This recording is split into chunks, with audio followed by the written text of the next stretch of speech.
अगली खबर की तरफ रुक कर और अगली खबर एक बार फिर से आपको बता दें, देहरादून से ही जहां बीजेपी का स्थापना दिवस है, आज बीजेपी मुख्यालय में कार्यक्रम आयोजित होंगे। सभी जनपद मुख्यालय में गोष्ठी होगी। चुनावी समय में बीजेपी का स्थापना दिवस, देखिए हर साल 6 अप्रैल को बीजेपी अपना स्थापना दिवस मनाती है और इसी के चलते हम देख रहे हैं बीजेपी इस बार और भी जोर शोर से, ताकि कार्यकर्ताओं में और भी जोश भरा जा सके। चुनावी लिहाज से कार्यकर्ताओं में जोश भरना बेहद ही महत्वपूर्ण होता है, ताकि जो कार्यकर्ता है वो बूथ लेवल पर जाके पार्टी के लिए भी काम कर सके और पार्टी के लिए जो वोटर्स हैं उनके मन को टटोल सके और कैसे और भी माहौल जो है पक्ष में बनाना है पार्टी के। ये कार्यकर्ताओं की जिम्मेदारी होती है और ऐसे में ज़रूरी हो जाता है कि इस तरह के कार्यक्रम हो और फिर जब स्थापना दिवस हो तो जाहिर सी बात है बड़े बड़े संदेश दिए जाएंगे। कार्यक्रम को लेकर अलग अलग कार्यक्रम होंगे, अलग अलग जगहों से जो खबरें निकल कर आई, कहीं नुक्कड़ नाटक होने हैं, कहीं बाइक रैलियां होनी है, कहीं कार्यकर्ता घर घर जा रहे हैं।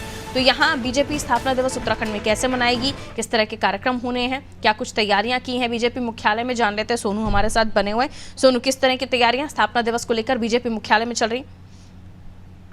देखिए, बीजेपी अनुशासित पार्टी कहलाती है और ऐसे में जब भी कोई कार्यक्रम होता है तो उसकी पहले से ही पार्टी के जो पदाधिकारी हैं, पार्टी के जो कार्यकर्ता हैं, उनको जिम्मेदारी सौंप दी जाती है।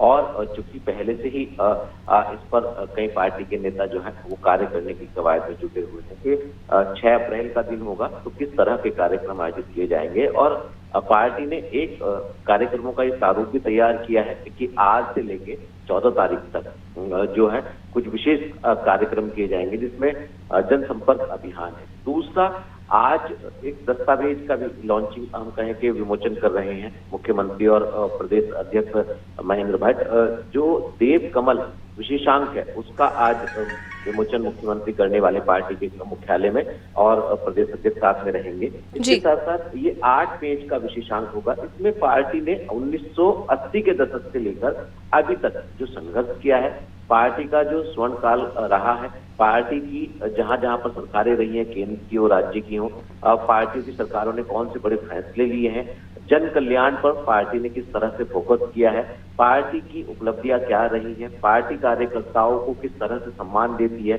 और पार्टी के मुख्यालय के साथ साथ जो जनपद स्तर पर जो संगठनात्मक जो पार्टी के जिले हैं, उन जिलों के मुख्यालय पर भी आज गोष्ठियों का आयोजन किया जाएगा। तो पार्टी की रीति नीति पर फोकस किया जाएगा और कैसे पार्टी के कार्यकर्ताओं का मनोबल आगे चुनाव में भी बढ़ा रहे, इस पर भी फोकस किया जाएगा। और जो प्रधानमंत्री नरेंद्र मोदी का जो विजन है, उस विजन का भी जिक्र इस डॉक्यूमेंट में किया गया है, जिस विशेषांक की हम बात कर रहे हैं।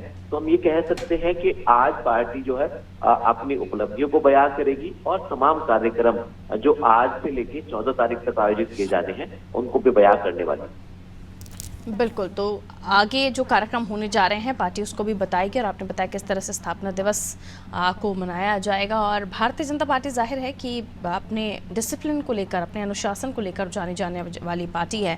उनके कार्यकर्ता, उन्हें जो काम दिया जाता है वो ज़मीन पर जाकर पूरा करते हैं और इसी का ही नतीजा है कि हम देख रहे हैं कि काफ़ी ज़्यादा तादाद में जो पार्टी है वो बड़ी होती हुई चली जा रही है, कार्यकर्ताओं से जुड़ते हुए चले जा रहे हैं। अब तक सबसे बड़ी पार्टी बीजेपी बन गई है और ऐसे में ये भी हम देख रहे हैं कि दूसरे दल के नेता भी अब पार्टी में शामिल होना शुरू हो गए और इस बार के चुनाव में तो ये काफ़ी ज़्यादा तेज़ी से बढ़ रहा है। मैं लौट रही हूँ सोनू आपके पास, अगली खबर पर आपसे जानकारी लेंगे।